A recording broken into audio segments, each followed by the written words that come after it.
Y como les decía, para dar inicio a la exposición, les quisiera presentar a la expositora que impartirá la sesión el día de hoy.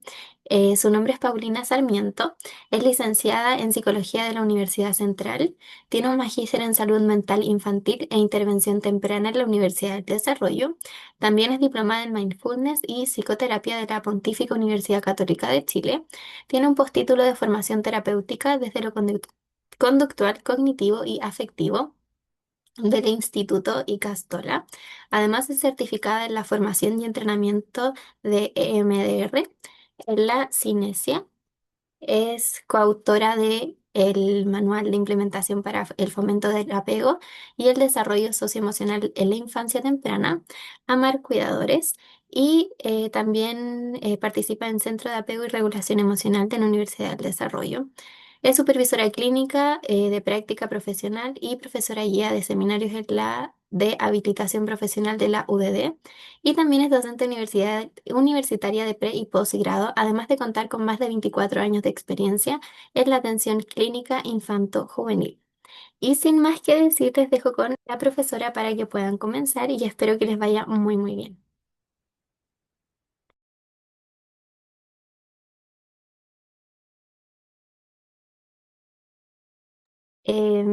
Dame un segundo, Paulina. Ahí deberías poder prender el micrófono y tienes nuevamente los permisos para que puedas Ahí sí, participar. sí, estaba bloqueada. Hola, buenas tardes a todas, a todos. Estaba tratando de leer cada uno de los lugares. Tengo algunos exalumnos acá. Shauni, te vi hace mucho tiempo. ¿Ya? O colegas hoy día, muchos exalumnos, colegas que dice, pero te vi para entrar, Shauni. Qué gusto verte aquí. ¿Ya? Hay gente de Colombia, de México también. ¿Sí? Qué interesante. Tenemos un pool bien variado de gente. Así que vamos a tratar de poder nivelar un poquito. Tengo alumnos, tengo colegas, tengo ahí también algunos del área más social, así que, y terapeutas ocupacionales también vi por ahí. Bien. Les voy a compartir entonces mi presentación. Los invito a todos los que puedan acompañarme con sus cámaras. Siempre es un agrado sentirme acompañada y no tan sola en este mundo virtual. Eh, Así que ahí a quienes estén con sus cámaras siempre muy agradecida de poder tener caras para que también me vayan un poco retroalimentando, ¿cierto? De lo que se está entendiendo o no se está entendiendo. Así que ahí veo hartas caras que me ponen bien contenta. Bien, esto es un seminario que habitualmente siempre se me hace corto, ¿ya? De verdad que el curso que se da la próxima semana es un curso que lo vengo dando desde el año pasado o antepasado y lo hemos repetido, creo que esta es la quinta versión. Sorpresivamente para mí, yo pensé que las técnicas cognitivo-conductuales en la infancia eh, estaban un poquito como incorporadas o almacenadas, ¿cierto?, en algún cajón. Eh, Hay algo que no estaba en mi presentación, pero que se los cuento porque en el fondo yo hoy día mi última formación es en CFT, ¿ya? Que es una de las terapias de tercera generación, donde me doy una vuelta grande desde donde partí con las TCC en el año 2000 hasta el año antes pasado que me terminé de formar en CFT. eh, y de alguna manera termino dando una vuelta súper interesante por toda la formación desde un cognitivo conductual más clásico hacia una terapia CFT, para quienes no lo conocen, es la terapia centrada en la compasión, ¿ya? Donde que parte desde una base muy TCC y termina en una base muy mindfulness, ¿ya? Entonces, es una terapia que incorpora incluso la teoría del apego, que incorpora... entonces, es ahí donde termina un poco mi última formación, pasando por todo lo que de alguna manera se dijo, ¿cierto? Desde la teoría del vínculo, desde la TCC clásica, desde mindfulness, desde MDR, que es otro tipo de trabajo terapéutico. Así que me considero una persona con una mirada bastante integrativa de lo que es la intervención en la infancia. Mi mirada siempre está puesta en poder entender con quién estoy, cuál es el sistema consultante y cuál es la funcionalidad de lo que está pasando, ¿ya? Eso es un poquito de mí, ¿ya? Bueno, sin más, vamos entonces a adentrarnos a lo que nos convoca, fundamentos teóricos y conceptuales de la terapia cognitivo-conductual en la infancia. Hay cosas que probablemente los colegas ya han escuchado, pero tengo que partir un poco con los fundamentos para ir a un poquito más de ejemplos, ¿sí? Si nos situamos teóricamente, entender que la TCC surge en la época entre el 50 y el 60, ¿ya? Como una fusión de dos enfoques. Como dice su nombre, ya es terapia cognitivo-conductual. Ahora, es cognitivo-conductual, pero la verdad es una terapia que parte siendo muy conductual, que en estricto rigor debería ser terapia conductual cognitiva, porque la primera parte o la primera ola, ¿cierto? Es una mirada muy conductual. ¿Ya? Para los que han escuchado las terapias de tercera generación, las terapias de tercera ola, es justamente porque la primera es muy conductual, la segunda es muy cognitiva y la tercera ola es donde se incorporan todas estas miradas también más holísticas eh, y de la que ahora en la línea un poco del budismo, del mindfulness, que las terapias de tercera generación lo incorporan en toda esa línea de la aceptación y el compromiso, ya en toda esta mirada más compasiva del ser humano. Que porque se los reitero porque uno se imagina algo tan distinto a lo que tradicionalmente se sabía de TCC. Cuando yo me formé en TCC, en la época del 99, 2000, todo era muy conductual. Luego fue cognitivo y hoy día tenemos una mirada bien bonita, ¿ya? Hay un diplomado que se hace en ADIPA, para los que les interese, que se llama Terapias de Tercera Generación. Y ahí está como toda esta mirada más holística de la terapia cognitivo-conductual. Entonces, aquí nos remontamos como al inicio, algunos les debe resonar, ¿cierto? Los conductistas clásicos, donde el foco está en el comportamiento observable, ¿cierto? Y cómo podemos, en el fondo, cambiar la conducta en la medida que cambiemos un poco el ambiente. ¿Ya? Y aquí vamos a tener, ¿cierto?, a los clásicos que son Watson y Skinner, ¿ya? Donde planteaban que la conducta se iba a modificar según la consecuencia, esta fuera un refuerzo o un castigo, ¿cierto?, para aumentar o disminuir la posibilidad de que esa conducta volviera a aparecer. Si bien esto es un clásico muy antiguo, sigue siendo parte de muchos programas de educación, ¿ya? Y de muchos programas que nosotros sí trabajamos en clínica, sobre todo lo que tiene que ver con los refuerzos, ¿ya? El castigo está un poquito en extinción, valga la misma nomenclatura, porque obviamente esta técnica, esta terapia surge en una década antigua, ¿ya? Donde los derechos del niño todavía ni siquiera existían, por lo tanto, recién desde 1990 nosotros tenemos los derechos del niño, donde el maltrato es penado por ley, etcétera, etcétera, etcétera, ¿cierto? Por lo tanto, el castigo, como un castigo tangible, como un castigo directo, o un castigo tipo uno, ¿cierto? Como dirían los conductistas, está un poquito en retirada, ¿ya?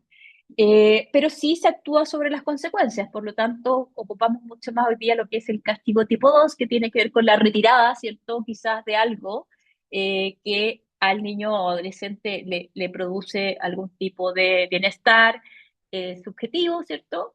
Por ahí trabajan un poco los padres con eso. Yo, Paulina Sarmiento, no soy muy amiga de los castigos, trato de trabajar mucho más con los refuerzos, pero a veces los programas de intervención incorporan un mix de ambos, ¿ya? Eh, en el otro lado se nos suma la psicología cognitiva que pone el foco, ¿cierto?, en los pensamientos, pensamientos, creencias. En el fondo es, no todo es estímulo-respuesta, ¿cierto? No todo es respuesta a una consecuencia, sino que nuestros procesos mentales median entre eso, ¿ya? O sea, no basta con que algo me ocurra para que se dé como una consecuencia inmediata. Entonces ahí empieza esta noción de que los pensamientos y las creencias son interpretaciones subjetivas, ¿ya? Que nos hacen sentirnos de cierta manera y por lo tanto actuar de cierta manera. Y esa es como un poco la base de lo que es la TCC, que vamos a ver un poco esta triada de pienso, siento y actúo, que es uno de los ejes centrales de la terapia cognitivo-conductual. Tenemos algunos representantes clásicos, ya cuando ya se juntan estos dos enfoques, se junta el conductismo, ¿cierto? Con la terapia cognitiva y surgen tres grandes autores, ¿ya? Los más reconocidos porque de alguna manera desarrollan un enfoque mucho más amplio son Beck y Ellis en términos de la terapia cognitivo-conductual. Sin embargo, tenemos a Bandura que siendo un cognitivo propiamente tal, le da mucho peso a también cómo todos los procesos de aprendizaje tienen que ver también con lo que ocurre en un contexto social. ¿Ya? Bandura nos pone ahí el concepto de modelaje, de aprendizaje por observación, ¿ya? De cómo nosotros aprendemos no solo ejecutando una tarea, sino que observando a otros haciendo una tarea. ¿Ya? Es como cuando un niño me dice, eh, suele ocurrir, ¿cierto? Que detrás de un niño, de un hijo mayor que a lo mejor recibió castigos reiterados, tenemos un hijo menor muy bien portado. Ese es un algo que se repite mucho en los sistemas familiares, ¿ya? Entonces tenemos el hijo más rebelde, el hijo bien portado, y muchas veces detrás de ese hijo bien portado lo que encontramos es un niño que aprendió en la observación a que habían ciertas conductas que eran sancionadas o castigadas por sus padres y por lo tanto decidió no repetirlas, ¿ya? Y ese es el aprendizaje por observación y eso es uno de los focos nucleares que Bandura nos pone y que también hoy día se ocupan mucho para lo que son los programas de educación cuando queremos reforzar ciertas conductas, ¿ya? Y cuando también queremos explicarnos de dónde surgen algunas conductas que tú dices, pero si, ¿por qué está haciendo esto? Si nosotros en la casa nunca hacemos esto. Padres dicen, entonces ahí recordar que los modelos también pueden ser los profesores, también pueden ser los compañeros de curso, ¿ya? Entonces nosotros tendemos a repetir también muchas de las cosas que ocurren en nuestros contextos inmediatos y a eso se le llama un poco el aprendizaje social, ¿ya? O el modelaje directo, ¿cierto? Desde los postulados de Bandura, ¿ya? Y además, Bandura, otro de los aportes que tiene es el concepto de autoeficacia, es decir, que eh, es tanto más importante, ¿cierto?, las creencias que yo tengo respecto a una situación para la vivencia subjetiva de esa situación, ¿ya? O sea, yo tengo que realmente sentir, ¿ya?, que soy capaz de hacerlo para poder ser capaz de hacerlo. Un poco el sentido de autoeficacia, es parte por conceptos más básicos como lo que era la motivación, como primero hay que atender, motivarse, y ya como un concepto más elaborado llegamos a la autoeficacia. Eh, Ustedes después anótenme si tienen dudas, porque yo estoy haciendo esto como rápido, pues son un poco los fundamentos más bien teóricos, ¿cierto?, de los autores, asumiendo que de alguna forma hay algunos de ellos que habían escuchado. En el segundo lugar tenemos a Beck. Probablemente a Beck sí lo han escuchado un poquito más, porque Beck está muy linkeado con las terapias y las intervenciones en todo lo que tiene que ver con la depresión, ¿ya? Entonces tiene ahí como harta cabida. Beck es el que nos habla de los pensamientos automáticos, ¿ya? Y de estos pensamientos negativos, ¿ya?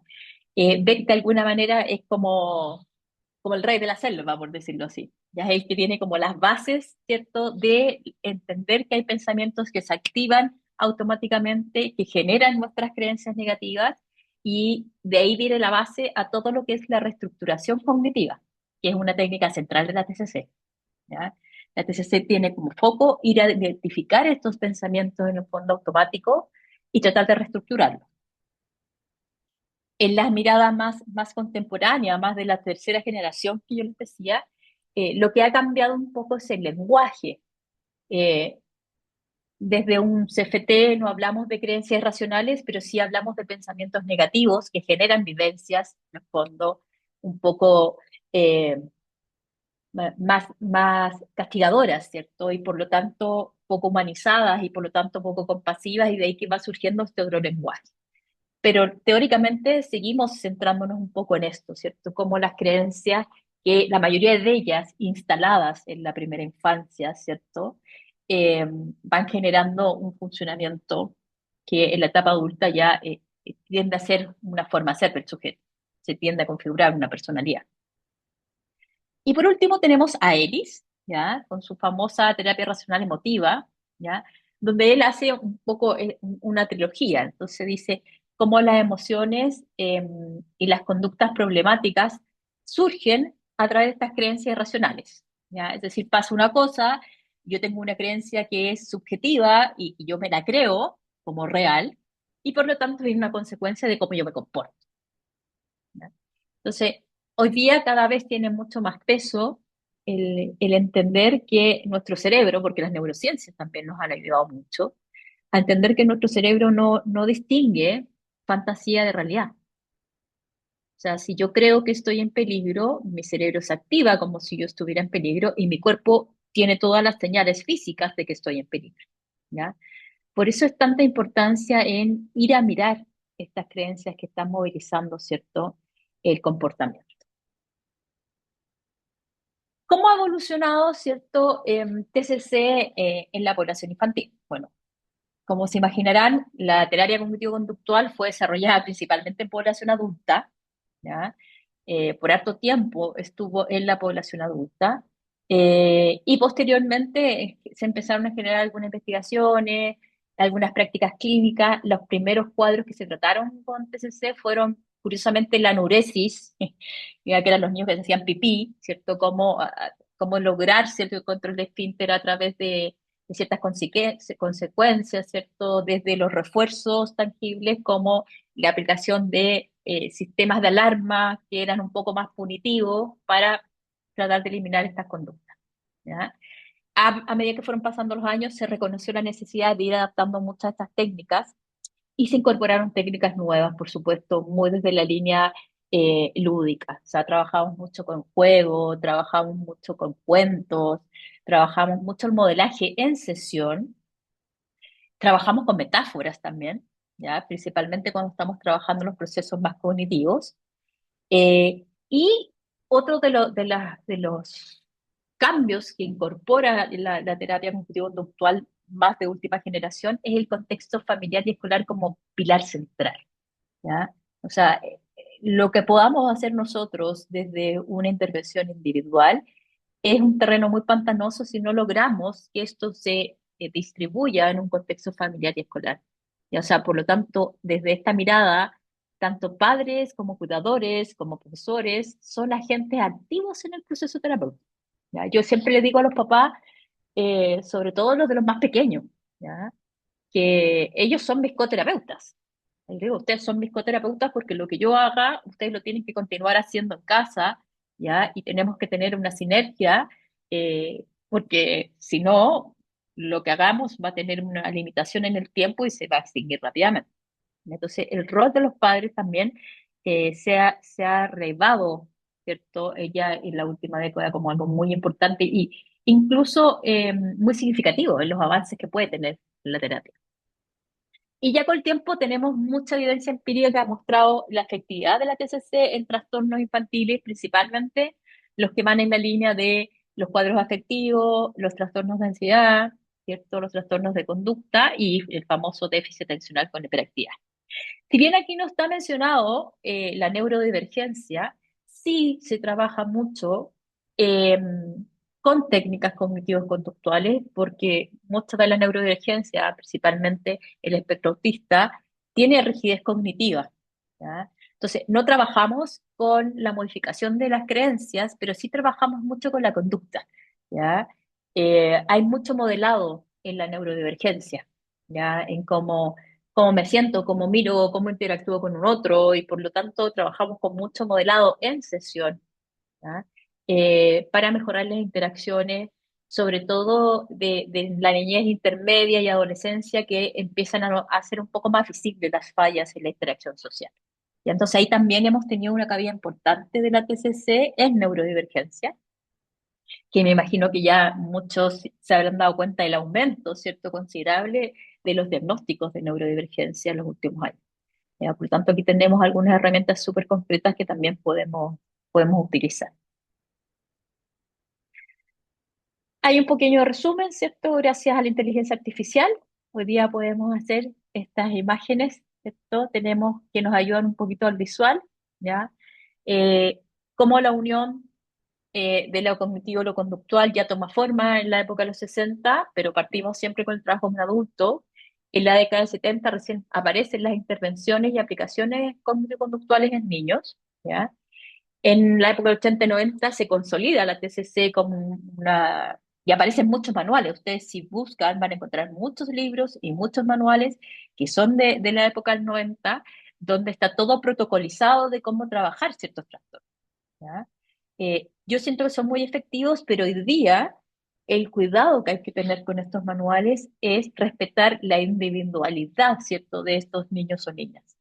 Hoy día sabemos tanto más, ¿cierto?, de cómo cada uno de ellos tiene un funcionamiento distinto. Tenemos niños con necesidades especiales, con capacidades de repente superiores a las que podríamos esperar, ¿cierto? Desde lo más normotípico. Y como decía anteriormente, la neurodivergencia se instaló en la población infantil hace harto tiempo, ¿ya? Entonces, si ustedes toman los manuales y los aplican desde un protocolo de 1990 a una neurodivergencia del 2026, puede ser súper contraproducente, ¿ya? Por eso hay que tener harto cuidado de, no fueron creadas para neurodivergencia, pero sí hay muchas adaptaciones de ellas, ¿ya? En función de la conducta que queremos modificar, ¿ya? Por eso hay que tener harto cuidado como en la aplicación, así como tan apriete uno, 2 y 3, ¿ya? Sin tener una buena entrevista clínica y una buena anamnesis respecto a el paciente con el que estén trabajando. Perdón, yo también estoy súper resfriada, igual que la Constanza. Habemos muchos resfriados. Ya en la época del 2000 empiezan a surgir un montón de evidencia empírica, como les digo, ya ahí nos empezamos a llenar de manuales eh, que tienen que tener el resguardo de lo que les acabo de decir, ¿ya? Entonces, ¿qué tenemos? ¿Cuáles son las ventajas? ¿Ya? ¿Cuáles son las ventajas de trabajar con esto? ¿Ya? Tenemos evidencia científica, ¿ya? La verdad que hay mucha evidencia científica, los protocolos están validados, eh, y la verdad que si son bien administrados tienen un buen porcentaje de éxito, ¿ya? Yo recuerdo que incluso los primeros manuales en algún momento también se satanizaron, o sea, cuando teníamos una época que había un libro que se llamaba Duérmete niño, que era para enseñarle a los niños a dormir, ¿ya? Muy conductualmente, había que dejarlo solo en la habitación, volver a entrar, entonces, claro, parecía algo muy punitivo. Hoy día, si uno lo piensa, casi maltrato, ¿cierto? Dejar a un niño llorando con el cortisol y con el estrés disparado, ¿ya? Sonaba algo descabellado. Ahora, eh, yo leí el libro, ¿ya? Y la verdad que, claro, así, si uno lo aplica así, suena muy descabellado y puede ser muy contraproducente. Pero el libro era súper claro en decir que eh, si el niño o el bebé lloraba, uno no tenía que dejar que pasara más de 30 segundos y volver a entrar en la habitación, ¿ya? Uno podía dejar al niño llorando 3 minutos, ¿ya? Siempre y cuando, o sea, no llorando, sino que separarse de él, siempre y cuando lo tolerara. Si había un llanto desmedido, eran 30 segundos lo que sugería el libro de volver a acercar. Entonces, desde ahí también hay harta cosa que ha sido un poco mal interpretada o mal usada.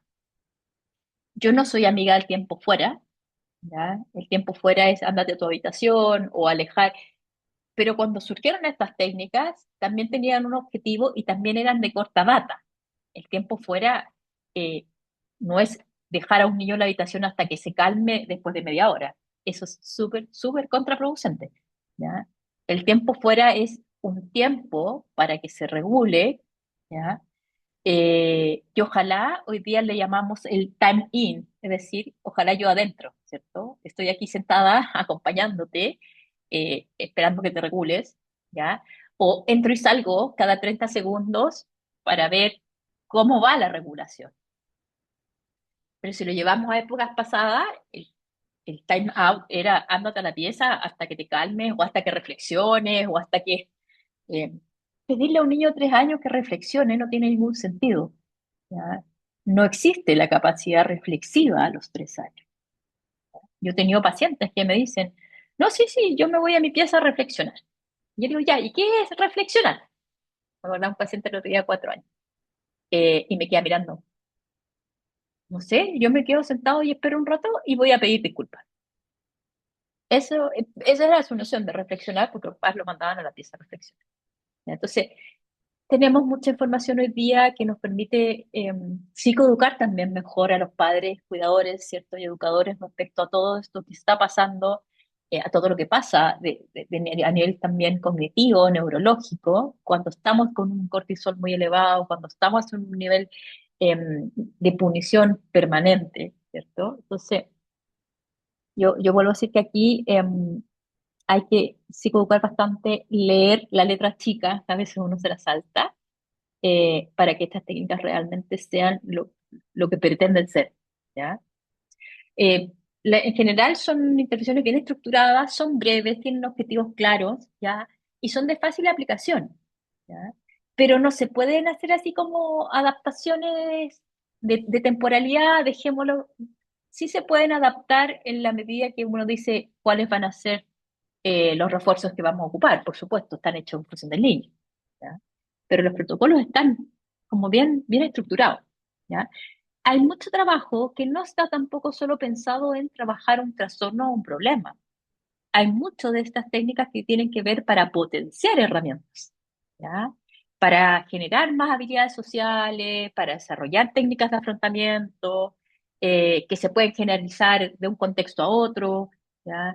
Eh, y allí hay un material bien fructífero, ¿cierto? De que a lo mejor hoy día tenemos mucho más conciencia de la salud mental y por lo tanto sí tenemos cada vez más padres, ¿cierto? O cuidadores que deciden consultar para generar más recursos, ¿cierto? Se van a cambiar de colegio, entonces quieren, o ha tenido dificultades en la esfera social o con los amigos, entonces entrenar en habilidades sociales es un tremendo plus que podemos entrenar sin que necesariamente tengamos una patología a la base, ¿ya?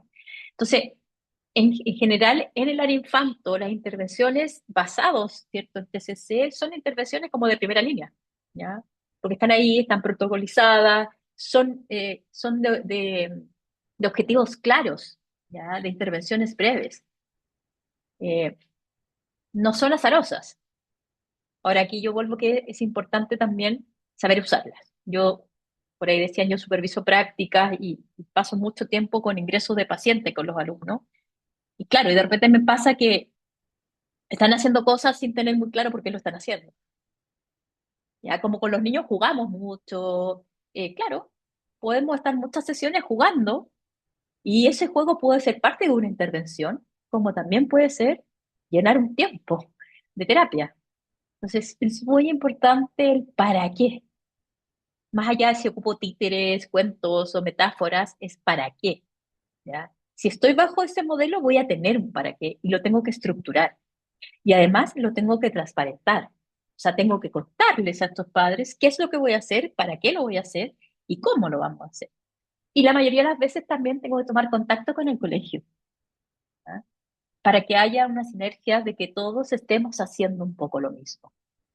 Eh, si yo estoy reforzando algo con los padres y el colegio está castigando lo que estamos reforzando, hay una desorganización psíquica que se va a producir, ¿cierto? Mientras más pequeño, más se va a desorganizar. Entonces podemos tener algo con un efecto como contrario, que los papás digan, oye, esto está haciéndole pésimo. Claro, porque si no hay consistencia, se va a desorganizar. Entonces no vamos a ver la mejora que estamos esperando que aparezca.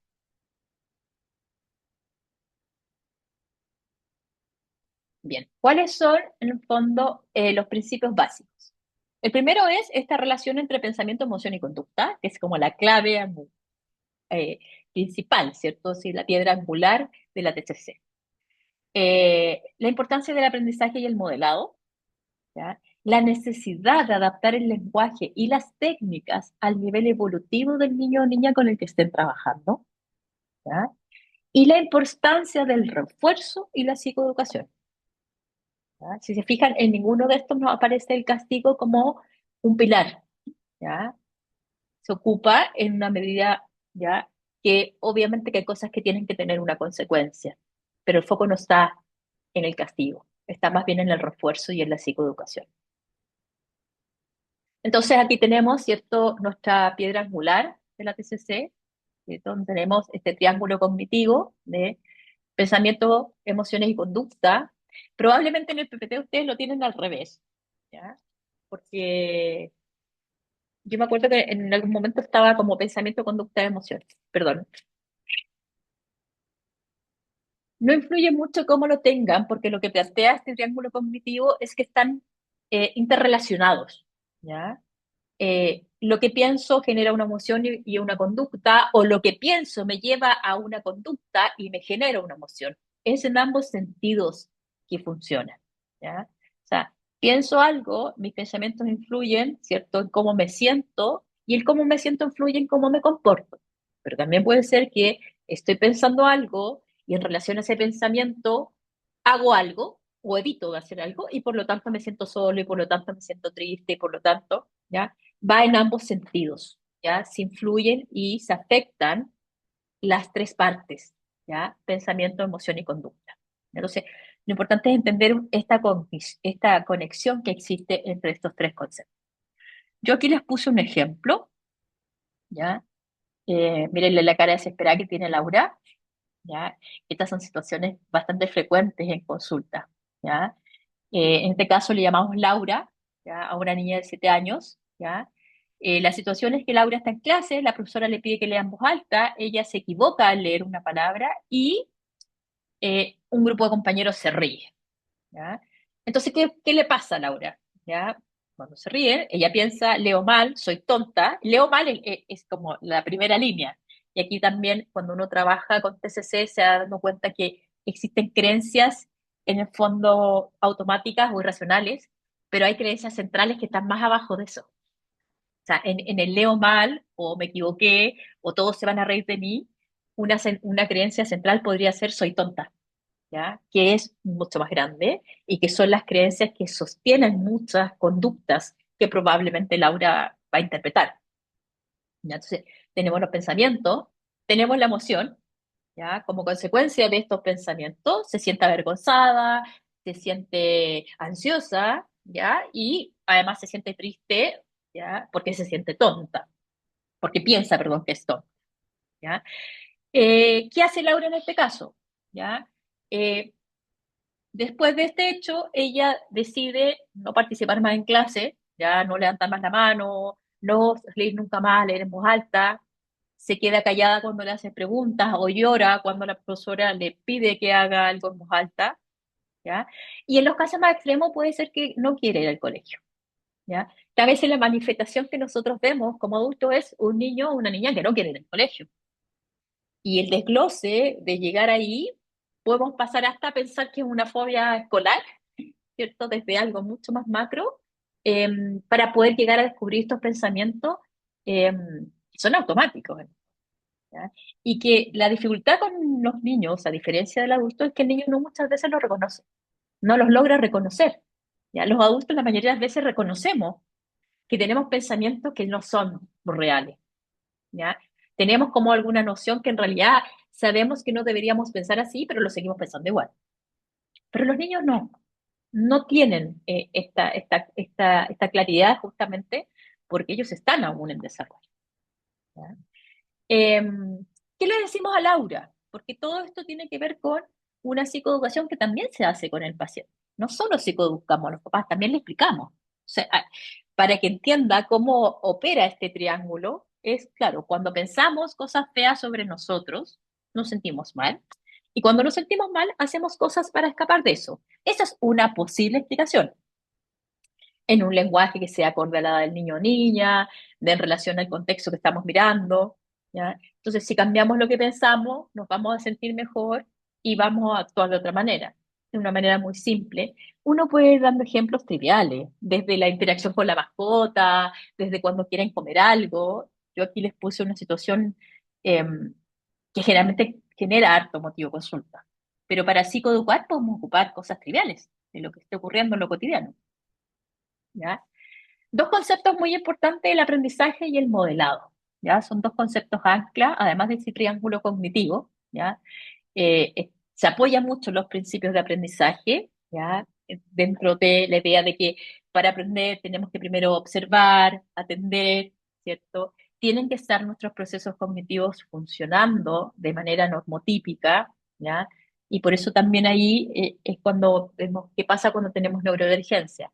No se pueden aplicar exactamente como son los manuales, pero sí se pueden, en el fondo, adaptar a lo que queremos mejorar o modificar en ese paciente, ¿ya?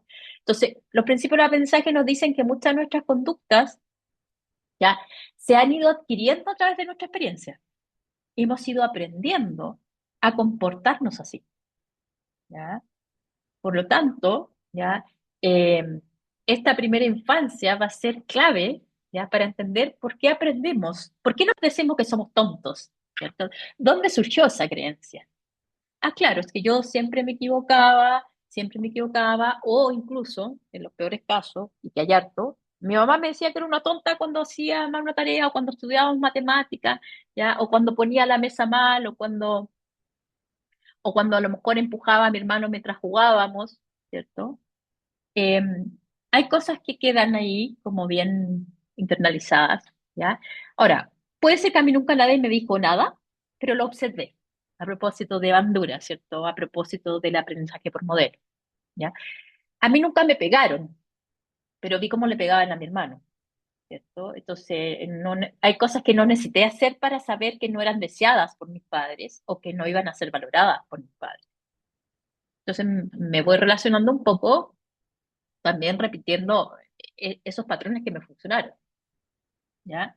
Y por otro lado, el modelado eh, sirve harto, ¿ya? Para entender cómo se adquirieron ciertas conductas, pero también para instalar nuevas conductas. Eso es lo maravilloso un poco de esto, ¿ya? Que no nos quedamos solo como en una mirada como determinista, ¿cierto? De, ah, ya, entonces lo que me pasó cuando niño me determina, no, para nada. Me ayuda a entender, ¿ya? Y también a ver cómo lo modificamos, ¿ya? Ahora, el modelado es clave para que los niños puedan aprender nuevas conductas. Es como cuando probablemente lo deben ver hoy día en la publicidad y en las redes sociales, ¿cierto? Como niños, ¿cierto?, de padres maltratadores aprenden conductas muy violentas, ¿sí? Pero también pueden desaprenderlas, ¿ya? Con otros contextos, con otros modelados, con otro tipo de, en el fondo, experiencias, ¿ya? Y ahí, padres, profesores, terapeutas, hacemos un match, ¿ya? Eh, y ahí vuelvo un poco a repetirles que si no hay consistencia en estas tres líneas, los resultados que ustedes vean van a ser mucho menores, ¿ya? Hay que hacer un match. O sea, si estamos pidiendo que la niña, si pensamos en Laura, vuelva a participar, claro, a lo mejor no le vamos a pedir que se pare y lea en voz alta, pero basta con que Laura a lo mejor levante la mano para decir si está de acuerdo o no, y esa es una conducta que, por ejemplo, vamos a reforzar, ¿ya? Y vamos a ver cuál es el símil que podemos hacer en casa y cuál es el símil que podemos hacer en sesión para ir reforzando cosas parecidas, ¿ya? Y entender que nosotros, como adultos, somos modelos todo el tiempo, incluso cuando no nos damos cuenta, ¿ya? Porque a veces los papás me dicen, oye, pero si nosotros no le hemos dicho nada, o nunca, ¿ya? Pero él te ha observado, él te ha observado, claro. Él ha visto la interacción de ustedes, o él ha visto lo que pasa cuando tú estás con tu madre, o cuando... Claro, hay cosas que ha observado, que no necesita que se las digan como una lección de vida, las observa. Entonces, lo que ellos observan los va a hacer pensar de una manera y por lo tanto actuar y sentirse de esa forma. Y ahí se van repitiendo un poco estos comportamientos. Pues siento que se me pasó el tiempo volando. Voy a tratar de ir un poco más rápido. Entonces, el modelado, aquí les puse un ejemplo. Aprendo observando, ¿ya? Entonces, de alguna manera, la profesora puede ser un tremendo modelo de la conducta deseada. Ahora, yo como terapeuta también puedo actuar, y aquí también a los que les interese trabajar en infancia, sí o sí tienen que saber, eh, por lo menos desde la TCCA, si ustedes están en otro enfoque, uno tiene que saber ser un terapeuta lúdico, ¿ya? No puede tenerle miedo a actuar. Actuamos mucho, somos todo el tiempo personajes, ¿cierto? Entonces yo a veces soy la profesora o a veces soy el del programa de radio que lo está llamando para preguntarle qué opina de tal cosa, ¿ya? O a veces soy un influencer que quiere averiguar, ¿cierto? Porque el día los modelos tienen que ver también con lo que está acorde a la realidad de ellos, ¿ya?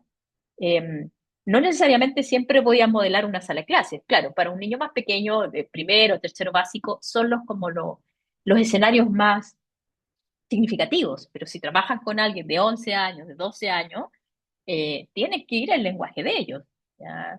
Es mucho más significativo lo que dice un influencer, por ejemplo, para ellos, al de 12 años. Entonces hay hartas adaptaciones que hay que hacer siempre dentro del escenario, ¿ya? En el que nos estemos desarrollando, ¿ya? Aquí se suma un poco el modelado con la práctica guiada que tiene que ver para que esto tenga efecto. O sea, eh, yo hago la conducta deseada y después le pido al niño o a la niña que lo ejecute. Y ahí aparece este concepto de práctica guiada o aprendizaje activo. Entonces, yo hago algo, ¿ya? Y después la niña, en este caso el ejemplo era una niña, ¿ya? Imita lo que yo como terapeuta hice, ¿ya? Y por lo tanto, una vez que la niña lo dice, yo lo refuerzo. Muy bien, lo dijiste, se entendió, súper claro, ¿ya? Eh, Podemos darle un aplauso, podemos dar, hoy día de hecho el lenguaje que yo ocupo mucho es como, ay, claro, ya. Eh, si yo hoy día le digo una carita feliz, a los niños les resuena, pero a veces a los más adolescentes hay que decirle, te doy 3 likes, ¿ok? Te doy 3 likes. El concepto de like es claro, ¿ya?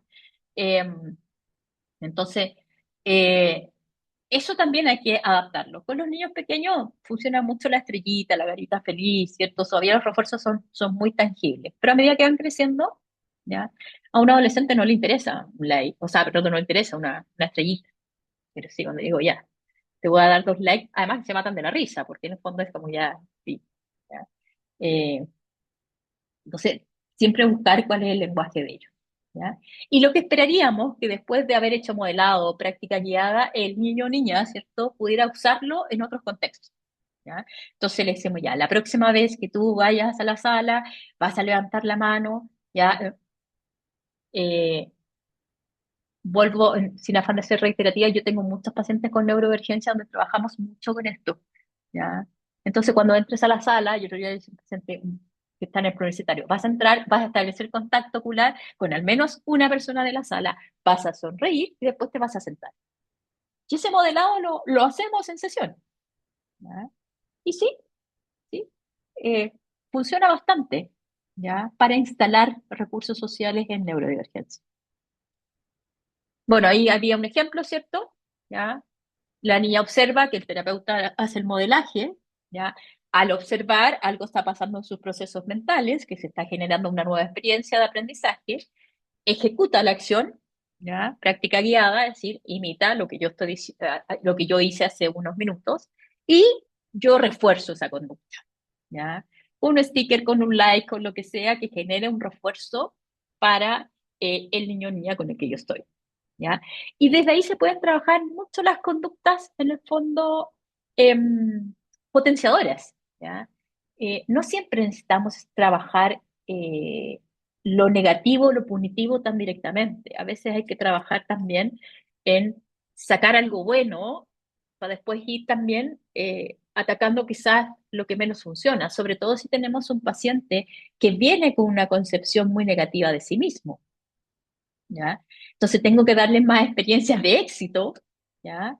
Para que podamos también revertir esa imagen negativa antes de modificar quizás lo que sí está generando el problema. Entonces trabajamos mucho de ahí, de habilidades sociales, estrategia de afrontamiento, ¿ya? Mostrando maneras alternativas de cómo responder a una situación, ¿ya? Y por lo tanto, si se fijan, al trabajar así, el entorno se vuelve muy importante. ¿Ya? Que el entorno funcione como un modelo que sea coherente, positivo durante el proceso terapéutico. O sea, pasa mucho que hablamos todo esto, hacemos psicoeducación a los papás, pero los papás, bajo el estrés, terminan igualmente tirando el control de moto por la cabeza, ¿ya? Entonces, y eso es un boicot interno, ¿ya? Porque es como todo lo que viene avanzando eh, nos genera un retroceso. Entonces, también hoy día estas mismas técnicas a veces se las instalamos a los padres. O sea, cuando digo ya, el famoso tiempo fuera, yo a veces le digo, ya, mira, tú estás desbordado, tú haces tiempo fuera. ¿Sí?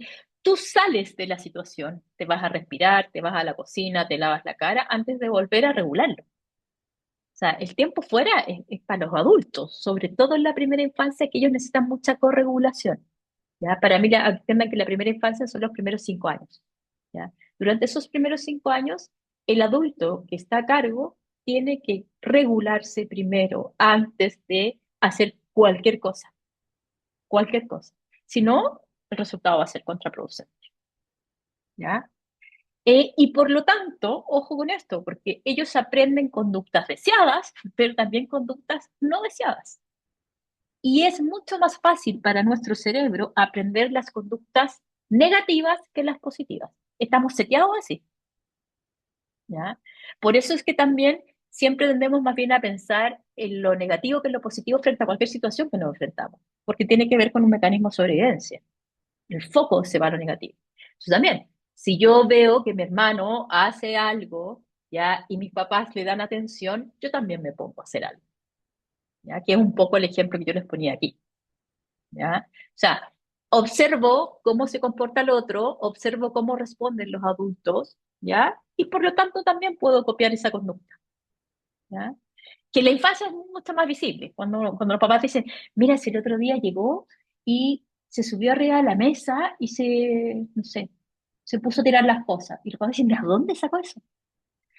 En el jardín hubo un cumpleaños y uno de los compañeritos se subió a la mesa y empezó a patear todas las cosas que estaban en la mesa, ¿ya? Y a lo mejor a todos les pareció súper entretenido y todos se murieron de la risa. Entonces, claro, un preescolar de 4 años podía imitar esa conducta, ¿ya?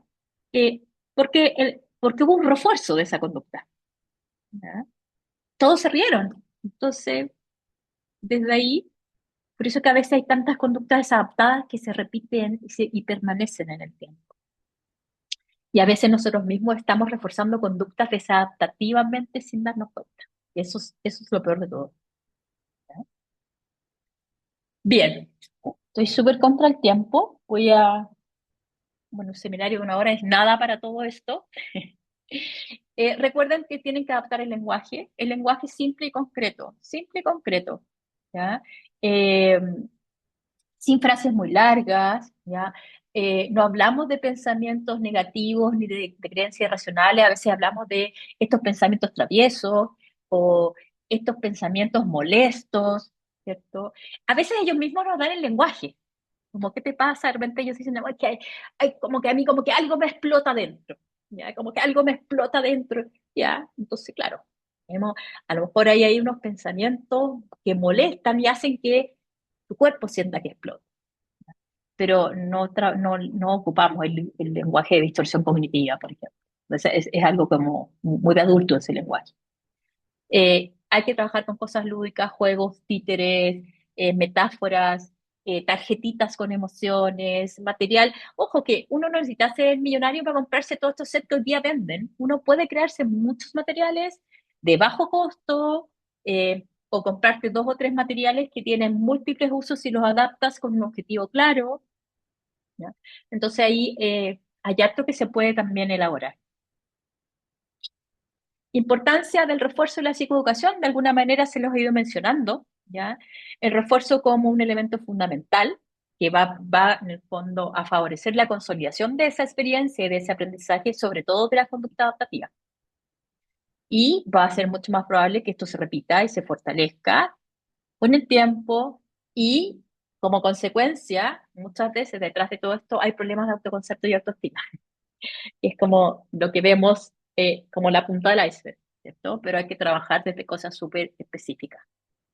Y la psicoeducación es clave tanto para el niño, la niña, como los padres, porque a veces también ponemos mucho esfuerzo en psicoeducar a los adultos, pero se nos olvida psicoeducar al paciente o psicoeducar, ¿cierto?, al niño o niña con el que estemos trabajando, ¿ya? Es algo súper básico que a veces nos saltamos, ¿ya? Y somos buenos para psicoeducar a adultos, pero no para psicoeducar a los niños, ¿ya? La psicoeducación también facilita la colaboración entre todos. Em, a mí pasa que con el famoso déficit atencional, claro, uno tiende a tener una súper buena psicoeducación con los padres, pero a veces ni siquiera el niño sabe qué es lo que está pasando, no entiende mucho, ¿ya? Entonces, una psicoeducación cortita sirve, ¿ya? Estrategias de evaluación, solo se las voy a mencionar en el sentido que para poder generar un plan de intervención, primero tenemos que conocer, ¿cierto?, a este sistema consultado, ¿ya? Entonces tenemos que en el fondo hay toda una fase inicial que es como de evaluación, que no necesariamente tiene que ver con aplicar tus proyectivos, a propósito que son de otro enfoque, pero a veces ocupamos algunas herramientas parecidas que tienen otro objetivo. ¿ya? Que es poder entrar al mundo de ese niño. O sea, a lo mejor yo voy a ocupar imágenes y voy a jugar a armar historias, pero como una puerta de entrada, no para hacer un análisis de las láminas del CAD, por ejemplo, ¿ya? Pero sí para poner un ambiente lúdico que podamos hablar quizás de ciertas cosas, ¿ya? Entonces, son súper importantes las entrevistas clínicas, ¿ya? Es muy importante esta primera fase de recoger información, comprender cuál es el problema, cuál es la función de la conducta del niño, irme generando hipótesis antes de llegar y idear un plan de intervención, porque el plan de intervención tiene que estar ajustado a sus necesidades, no solo a su edad, a sus necesidades, a su contexto familiar, a su contexto educativo, a su contexto sociocultural, ¿ya? A lo mejor es una familia monoparental, hay un solo cuidador. Entonces, claro, eso sería súper bonito que tuviéramos un papá y una mamá que hicieran tales cosas, pero tenemos una mamá que trabaja 12 horas, ¿ya? Entonces tenemos que adaptar qué es lo que podemos hacer, ¿ya? O vivimos en un contexto de alta vulneración, ¿ya? Donde a lo mejor ir a la plaza y ejecutar ciertas cosas que en otros contextos hubiéramos sugerido, acá no lo vamos a sugerir, ¿ya? Entonces, hay una evaluación que tiene que ver con múltiples modelos, que puede ser entrevistas, cuestionarios, informes, ¿ya? Y múltiples informantes, padres, educadores, otros significativos, ¿ya? Y todo esto lo integramos, ¿ya? Para generarnos hipótesis que nos lleven a un plan de intervención, ¿ya?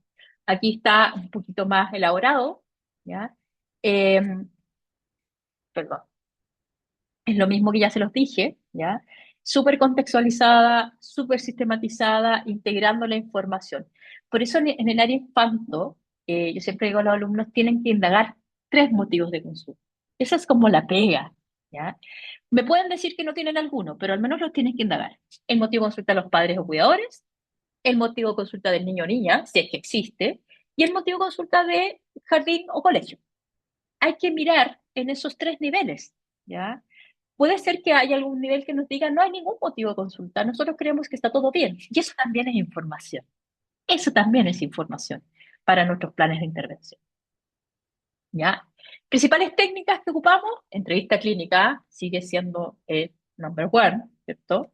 Observación conductual, que significa observarlos a ellos en distintos contextos, ¿ya?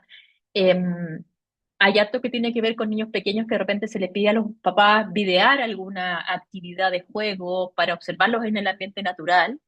Eh, la pandemia también nos dejó harto de eso, ¿ya? Como de a lo mejor ciertas situaciones que se pierden en una interacción con terapeuta, poder observar. Y la observación hoy día, la observación en la misma sesión, ¿ya? La observación en aula, ¿ya? Los terapeutas sí deberíamos poder ir a aula, poder ir a observar a patio, ¿cierto? Sí, cada vez salimos más de nuestro box, ¿ya?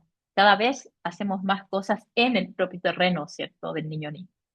También tenemos cuestionarios, escala, el famoso Conner y un montón de otras herramientas adaptadas que nos ayuden a recoger impresiones de manera más rápida. Y ya cuando estamos en una parte un poquito más de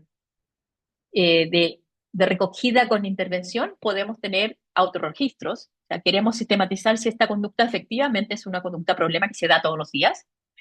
Por lo tanto, es como cuándo pasa, cuál es la consecuencia, para poder seguir un poco este triángulo cognitivo, pero también para ver cuál es la frecuencia de la conducta. A veces los padres dicen, es que es todos los días. Ok, cuando hacemos registro, a veces vienen los registros de vuelta con 2 episodios en una semana. No eran 10, eran 2.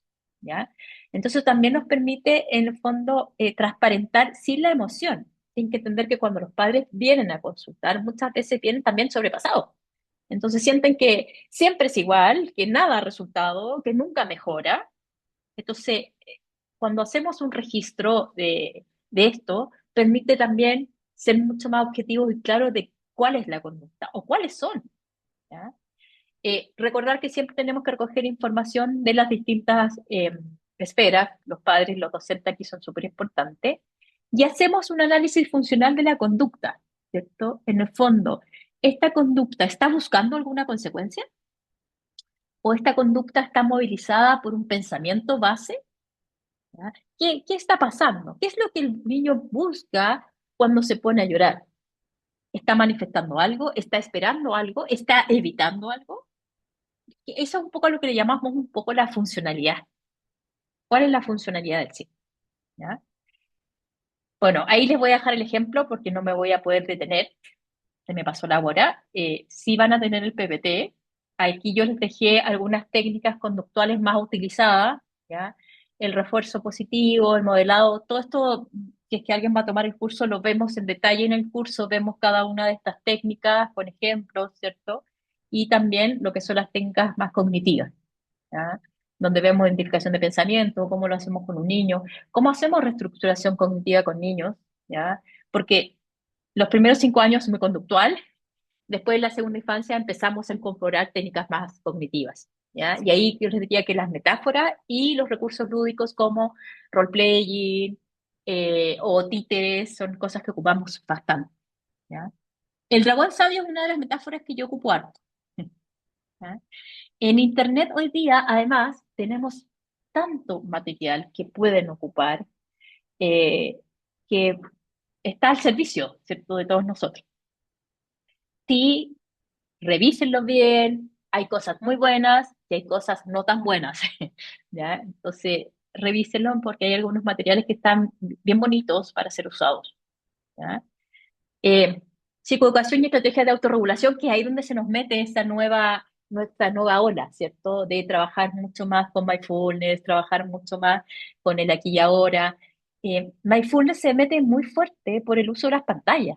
Es el uso de las pantallas lo que nos lleva a ver cómo necesitamos apagar el sistema, el circuito de los niños que están sobreestimulados y expuestos a tanto uso de pantallas, ¿ya? Familia como un pilar fundamental del proceso. Y por último, entonces, recordar, ¿ya? La TCC combina técnicas conductuales y cognitivas adaptadas a nivel evolutivo del niño o niña y con la participación activa de la familia, ¿ya? Ese es un enunciado importante. La TCC, aun cuando tenemos manuales y está bien protocolizado, es flexible, adapta las técnicas al problema, ¿ya? Al niño, niña y al contexto, ¿ya? No se aplica así en bruto, se adapta, se flexibiliza, ¿ya? Y lo primero, que eso también es importante, lo primero de la TCC es regular la conducta.